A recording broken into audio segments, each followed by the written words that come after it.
Mohandas Karamchand Gandhi is telling the people who've been pulled out of Kohat, I will not rest till every Hindu member from Kohat has gone back. If my memory serves me right, those guys are still here. They have not gone back. Because once an area is de-Hinduized, it is de-Hinduized forever. Hindu women were threatened, molested and compelled to run half naked for shelter to forests abounding in wild animals. Respectable Hindu gentlemen were forcibly converted and the circumcision ceremony performed with the help of certain local priests of the Muslim community or the clerics.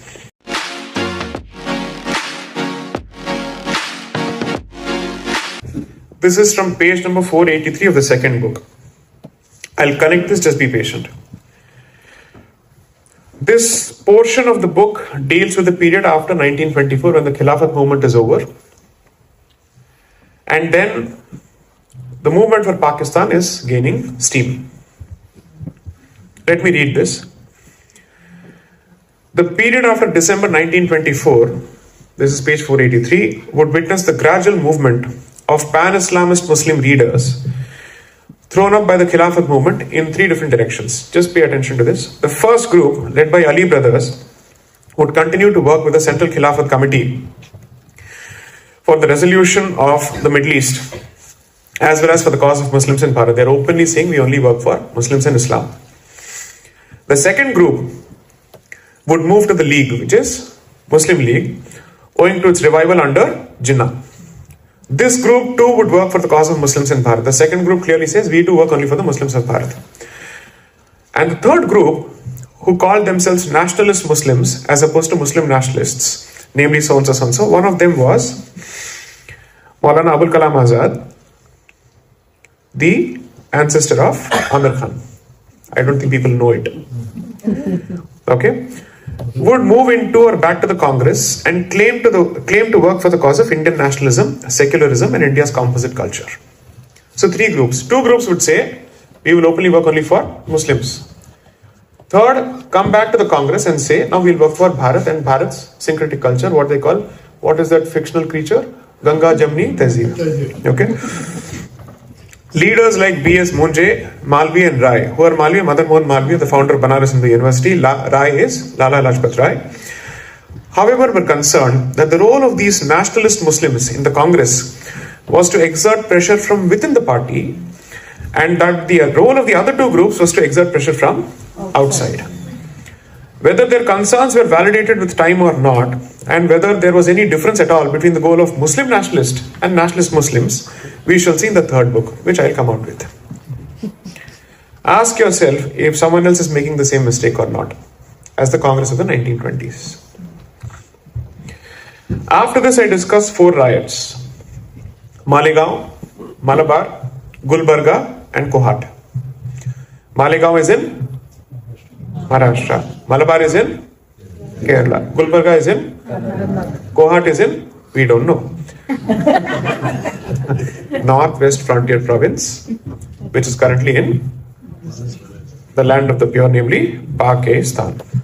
Okay? So 1920 onwards, we witness a host of riots. But I'll give you a simple figure so that you have a clear picture. In 1921, this is the composition of Muslim population in different provinces of Bharat. Madras had 6.71%, and Madras would mean not just Tamil Nadu today. You look at parts of Odisha, Andhra, all these places. 6.71%. Bombay had 19.74%. Bombay included then Gujarat as well. Bengal, 54%. 54%. United Provinces, 14.28%. Punjab, 55%. Bihar and Odisha, 10.85%. Central Provinces, 4%. Assam, 29%. Northwest Frontier Province, almost 92%, 91.62%. Which are the parts of Bharat that went on to become Pakistan? Punjab, Bengal, Northwest Frontier Province. What were the populations? 55, 55, 92. Okay? And then portions of Assam, 29%, because it became part of East Pakistan, which becomes the younger brother now called Bangladesh. Okay? The unoriginal younger brother who wants to imitate the elder brother. Let me just read out this, because I think once I read out this portion as to what happened in Kohat, you will remember what happened in 2022.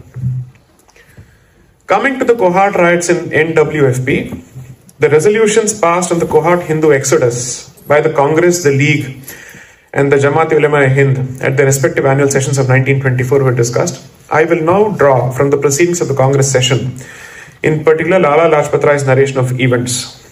This is what happened. If the language shocks your conscience, please follow it. Rai's speech, which was based on the undisputed facts contained in the government report, inform us that in mid-August 1921, on the eve of Janmashtami, a publication that denigrated the Hindu faith was authored by a Muslim and circulated in Kohat, where 93% of the population was Muslim and 7% Hindu. In response to the anti-Hindu publication, Jeevan Das, the secretary of the local Sanatana Dharma Sabha, responded in kind with a poem. You said something, I responded. Expectedly, the poem offended the sentiments of the Muslims of Kohat. Given that the Hindus were vastly outnumbered, on 2nd of September 1924, the elders of the community chose to apologize on behalf of Jeevan Das and went to the extent of passing a resolution expressing their apology and sought the forgiveness of the Muslim community. However, copies of the so-called blasphemous poem were sent by the local Muslims to the local Khilafat committee, the government authorities, and to the border Muslim tribes. So the copies had been sent to everyone around. In the meantime, Jeevan Das was arrested and released on bail, which angered the Muslims. On 8th of September 1924, the Muslims of Kohat reportedly took a vow of divorce at a local mosque. What does it mean? That if their demands were not fulfilled by the authorities and Jeevan Das was not punished to their satisfaction, they would take the law in their own hands and do what was expected of them by their faith, or divorce their wives. Easiest disposable commodity. It's done. And we didn't have the Supreme Court judgment then, no. Matter of seconds, it's over. As we shall see later in the context of Mopla riots, this is a common practice among Muslims before they seek martyrdom or shahadat. Early in the morning of 9th of September 1924, the attack on the Hindus and the Sikhs of Kohat began with the looting of their shops. Reminds you of Leicester? Okay. Frantic messages were sent, and in Leicester we are what, 17%? Close to 20%? Tabhi yahi haal hai. Theek hai. Frantic messages were sent by the Hindu community to the local authorities, but to no avail. You're well entrenched, you're well assimilated, you're occupying all sorts of positions of power here. We will see what happens. The attacks continued on 10th of September, with the Hindu and Sikh houses being set on fire. Finally, apprehending mass slaughter of Hindus and Sikhs, they were evacuated to the cantonment and then to Rawalpindi. They constantly were trying, and I've not extracted this here, they were desperately calling the Rawalpindi cantonment, saying the police station has been set on fire. There is no law, there is no order here. The army has to come. From the night to the morning, nobody is taking the calls in Rawalpindi. And throughout the night, it's going on. Mass rapes, slaughter, setting shops and houses on fire. And you see what happens here. Commenting on the entire episode and the frequency of communal riots across the country, following is an extract from Ambedkar's book, Pakistan on Partition of India. Please do read it. After this happened, Mohandas Karamchand Gandhi, commenting in a Congress resolution on the Mopla, rather on the Kohat riot, he basically said, he is telling the people who've been pulled out of Kohat, I will not rest until every Hindu member from Kohat has gone back. And I will go and urge the members of the Muslim community to take them back.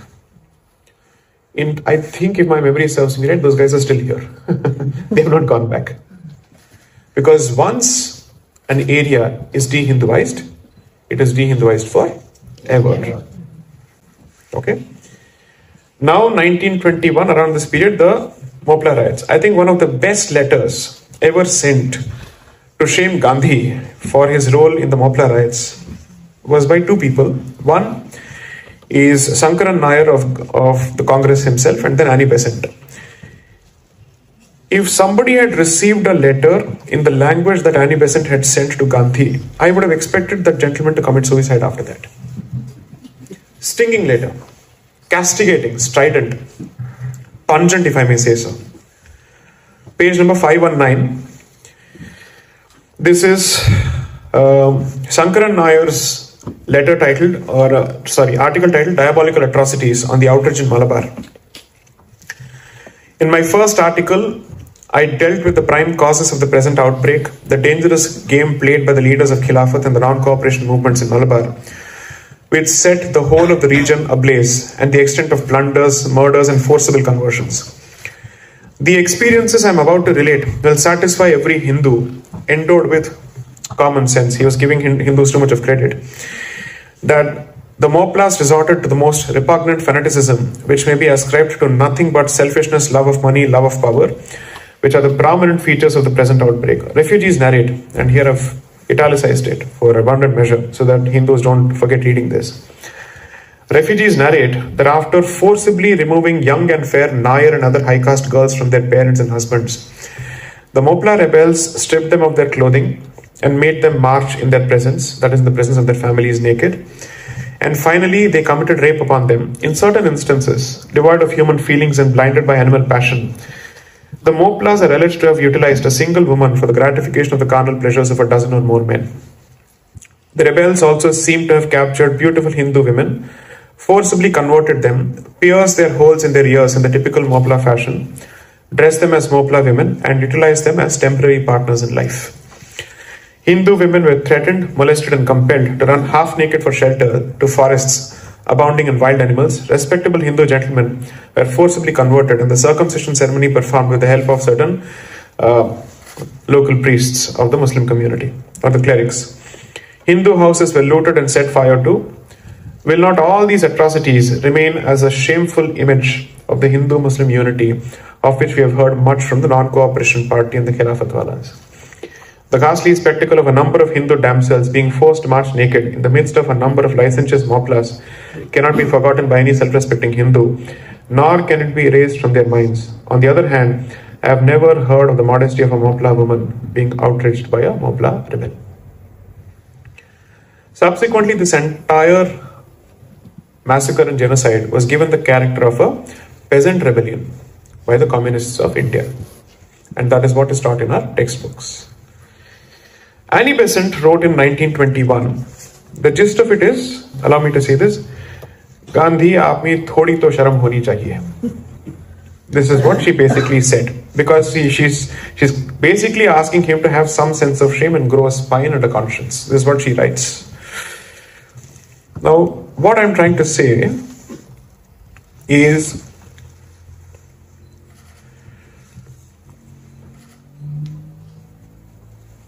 how different is the modus operandi in Leicester different from the modus operandi in Kohat?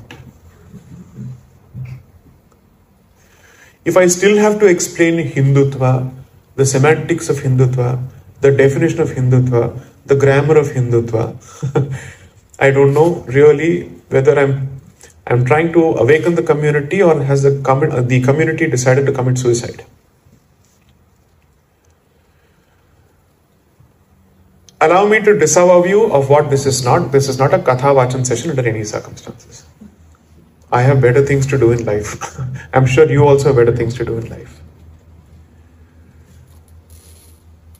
Do not let your affluence and your material prosperity lull you into a false sense of confidence.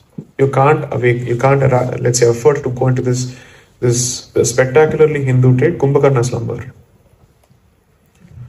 where the richer we get, the less Hinduer we become. And we start separating ourselves from the rest of the community. You have two problems. One is the ghost of Raja Ram Mohan Roy continuing to afflict you, wherein you look down upon your own culture and you look up to the West. I would say there are good reasons to look, let's say, to seek inspiration from the West. I'm not going to say Mera Bharat Mahan on everything. The reality is what it is. But there is also something of value in your culture, which they too have recognized. So when Swami Vivekananda was asked, why did you set up the first mission in America. He didn't set it up in India. Right? He first set it up in America because he said, these are brown slaves, brown sahibs. If I set it up here, it will have no value. Let me set it up in America.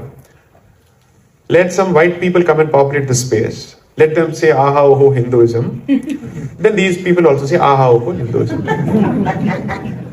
Because until then, they will not know the value of what they have. Because ghar ki murgi, dal bhati. Right? He decided to apply that strategy. And that is one aspect of the problem in terms of very poor understanding of your own culture and almost, let's say, self-loathing to the point of running away from your identity as quickly as possible. Then comes the second aspect, which is growing a spine as well. Otherwise, this is what will happen. This is barely a century ago. If you think it hasn't happened after that, भाई कश्मीर आपके सामने है, बंगाल भी आपके सामने है, असम भी आपके सामने है, त्रिपुरा भी आपके सामने है, बांग्लादेश भी आपके सामने है. How many more examples do we finally need for us to actually wake up? Does it truly need to knock at our doors for us to wake up? So Hindutva has two components.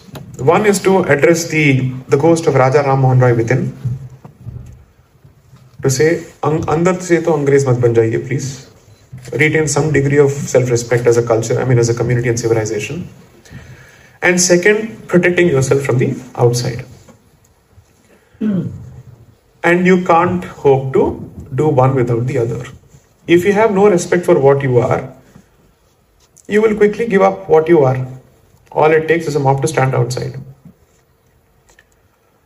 So, perhaps my exhortation here in this trip is only this. Consuming reels on YouTube is good. ठीक है, कर लो. Thug life videos, do that also. Maybe buy a couple of books, do that also. But what is the message? What is the impact? What is the takeaway? How are you applying it? Because I guarantee you this, I am not going to do this for the rest of my life. I have no interest. 3 days ago, Canada Hindu Foundation is calling. Sir, वहाँ पे भी एक tour कीजिए. I said, और कोई काम नहीं है क्या मेरे पास? I don't wish to do this for 2 good reasons.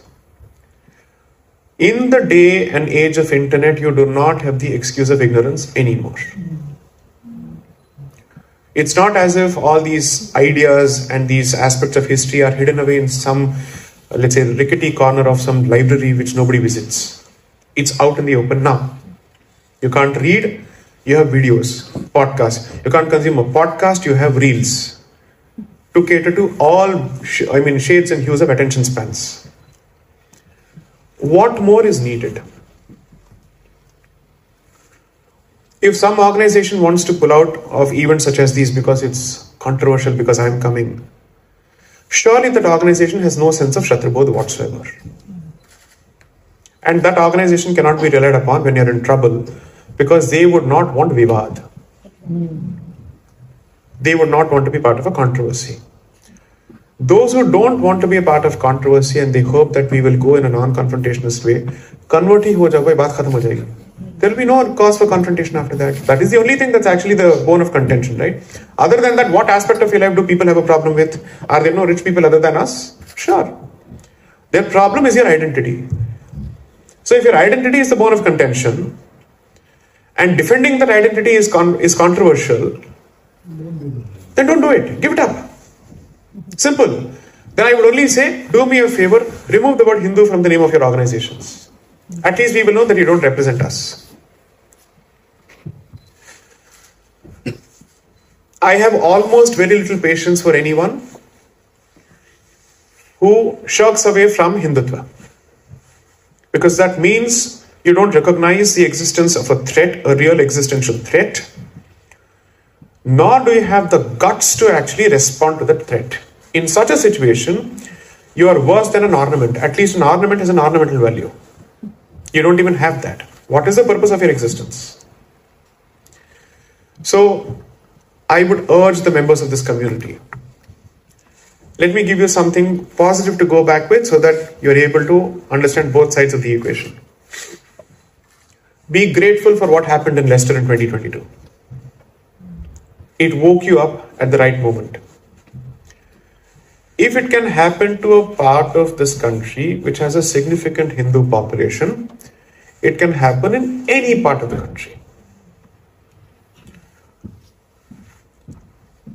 And my belief is Hindu Americans are perhaps sleeping on the wheel, whereas British Hindus, in my view, after having spoken to so many organizations and students and on campuses, various campuses, I can say this for a fact, I go back a happier person, because I think here the community is slightly more awake compared to the Hindus. Perhaps it's a function of scale and compactness, because you're not as widespread as America. The diaspora is older, so on and so forth. But if all these reasons exist in your favor, you certainly don't have the excuse for sleeping on the wheel anymore. Ideally, I would have expected Hindu temples here to take the lead in spreading this message. But temples too want to be non-confrontational and non-controversial. And this I say after having spoken to several members of the community here, asking them, why is the temple here not the point of convergence for Hindu issues? Because apparently discussing issues of your survival are political issues. And they are party-related issues. Allow me to say this with the liberty of the organizers being present here. Ignore political parties altogether. Focus only on your issues of concern, your issues of interest. Whoever gets the job done, go to them. But if ultimately only one person constantly does the job, or at least shows an interest in doing your job, then it's not your fault. It is no more political, it's almost as if you have run out of options. I can't think of an instance where issues of concern of other communities are seen as political issues. They are seen as issues of minorities, religious minorities. So if you're in Bharat, you're a majority, nobody gives a damn. If you're here, you're a minority and your issues become political issues, and therefore again nobody gives a damn. So what's the point? Majority में भी फंसे, minority में भी फंसे, ना घर का ना घाट का. वो क्या होता है आप जानते हो. To put it in Queen's English, a dog in the manger. Whatever you wish to call it in, उसका अनुवाद आप हिंदी में कर लीजिए. ठीक है? So I am not trying to be deliberately provocative or sarcastic. I'm just saying that I have run out of patience in indulging in these issues. I will define colonialism for you. I will define this for you. That is being done to meet an academic audience to fight a very different battle. The battle in the so-called India chairs and Hindu chairs populating Oxford, Cambridge, so on and so forth. That's a different battle altogether. You don't need this because your families have witnessed this. I come from Bhaginagar, where I know for a fact what the Nizam did to the Hindu population there before Operation Polo in 1948. I don't need Kohat's experience. I have the so-called Hyderabadi experience served with biryani and halim. What did they do? They punched up the men, tied them together, set them on fire for everybody else to watch. Everybody else would sit and watch, and the Mahayagni will be going on. We have lost families, we have lost friends, we have seen all of that. So it's almost as if there's not a single part of Bharat where we have not had these experiences at all. No part of Bharat has remained untouched from this. This is not a particularly North Indian experience. All of us have suffered from this. So what is left if there is a lived experience less than a generation ago telling you that the problem is still around? That means the problem has been relentless, except that we don't have the guts to look for the solution or become solutions or part of the solution. Which means the solution has to come from within. More than anything else, protection of Sanskriti, that's a secondary issue. Protecting your own families. So when people come and tell me, are you here to protect dharma? I said, I'm not here to protect dharma, karma, nothing. I'm here to make sure that there is a safe space for my family and my children. That's all I'm interested in. I'm giving you the most proximate incentive possible for you to take an interest in the topic. Don't buy my books, don't take selfies, don't take signatures, just invest in your community and your protection, and that is more than enough. That is the only bottom line here worth batting for. I will come and deliver a few lectures.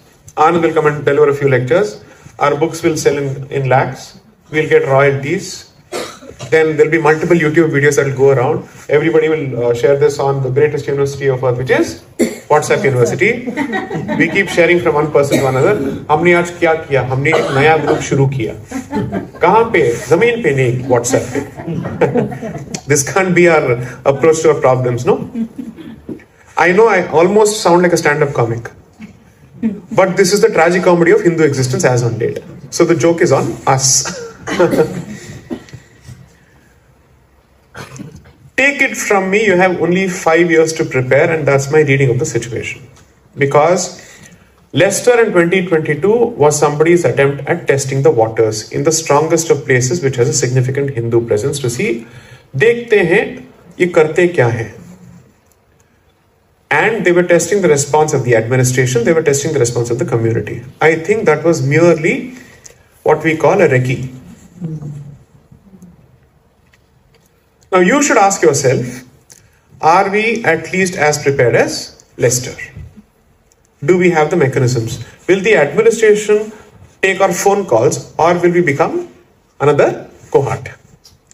When you will need a Rawalpindi cantonment to come and pull you out of this place. Nobody thought even in 1920s, after a spate of riots across the country, that the partition of Bharat was possible. Imagine. Now when you're reading it, you're like, wasn't this fairly obvious? Wasn't the road to Pakistan obvious at least by the 1920s, is what we are telling in retrospect, because this is called what we call in law, hindsight bias. That is, you're intelligent as an afterthought. I don't want our children to say this about us. What more did these people need? इनके सामने तो ये सब हो रहा था. Because if the idea is to outsource this mammoth of a problem to a handful of individuals like me and Anand, that's not going to work out. Because if you think all of us will silently suffer the piling on, it won't happen. Because each of us will have to step in and contribute. Broaden the base of participation and stakeholdership and make it a people's movement. Do not allow political correctness and politeness to come in the way of your existence. Don't become so English that politeness matters more than life itself. So, kindly use the next 5 years to strengthen your organizations here. I will name the organizations who have taken the pains to organize this tour because they have shown the seriousness of purpose and conviction to walk the talk. Insight, a round of applause for the fantastic work that they have done.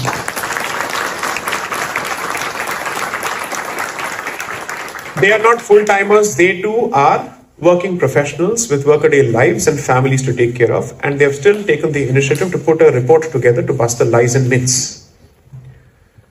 National Hindu Students Forum, FISI, and other organizations, allied organizations, please make sure, INSA, please make sure that your youth participate in these organizations, become aware. There is no Bharat without Hindu Dharma. So if you want to replace Hindu with Bharat and play with those words and say, I'm comfortable with this, I'm not comfortable with that, makes no difference at the end of the day. That hide and seek will only last you so long. There is no Desh without Dharma, period. Wherever there is Dharma, there is Desh. So, make sure that either financially, materially, or through the use of human resources, you contribute to this. The call here is not to invite you to violate the law. No. Within the bounds of the law, you're permitted to take actions which are in self-defense, to strengthen the presence of the community, to make sure that you build allies here, those who have a common problem with everybody's problem, right? Build alliances, Start taking part in the political affairs of this country. Do not be silent spectators. You can't just be people who are generating wealth, contributing to the taxes, ultimately for the taxes to be used by people who are freeloaders. Because that is a strategy of silent invasion of this country. It is surprising that the local population doesn't see the problem with it. It is truly surprising that they don't see the problem with it, that they don't see the subversive nature of this entire strategy. Whenever I get an opportunity, I'll talk to the local population and deliver the very same message. Rest assured, I'm not going to limit my audience only to you people, for sure. Because fortunately, numbers are still on your side. I am told, reliably so, that 89% of the population of this country still remains native. So all the immigrants put together, it's only 11%. So they have not lost the plot yet. But they're losing the plot council by council, county by county, and therefore they don't understand the issue. Because they think it'll happen on one day across the country. That's not how this happens. Takeover happens in parts and in silence, under the radar. So don't expect some kind of a civil war where everybody's out on the streets. They don't need to go down that path if they've taken over the administration silently. Then the job is done. Why would they come to the streets after that? Bureaucracy, police forces, administration, judges, politicians, media. What else is left in terms of institutional takeover to control you and govern you? After that, we'll be the tax-paying idiots as usual. Except that it will go to somebody else. It will become a part of a larger zakat. That's it. So, I have nothing more to say. This is the gist of it. This is the saransh of it. I can say this in 100 different ways. I can quote George Orwell to make this case and others, but it still makes no difference whatsoever because the core message remains the same. As they say, how many students of science do we have here? The first law of thermodynamics is the only law of thermodynamics. Everything else is a corollary of it. Everything else is a corollary of it. I can say this. I've been a mechanical engineer, so I know what I'm talking about. Ye internet gyan to nahi hai. So, similarly, this is the bottom line. There are only so many 108 ways in which I can restate this and tell you, please try and understand.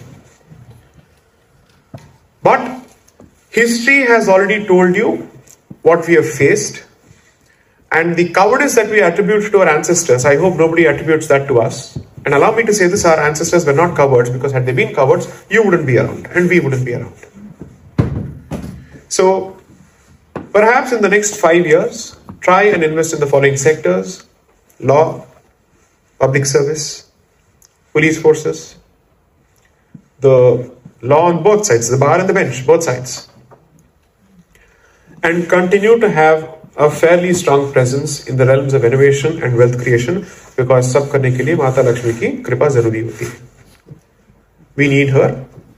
Make sure that perhaps 5 to 10% of your disposable income is earmarked for community service. If you have enough, maybe take a cut on a vacation and invest in your future by investing in the community. If you can do both, do both. But if you have to choose between the two, I hope the choice is clear, not the vacation. Okay? Kindly consider this. Don't shrink from public spaces by erasing your own existence, saying I will avoid confrontation by removing the tika or tilak. If they have to identify you, they will anyway do it with or without the tika. So you might as well wear it and go, so that your presence is not erased from public spaces. आपको देख के बाकी लोग सीखेंगे. So please continue with it.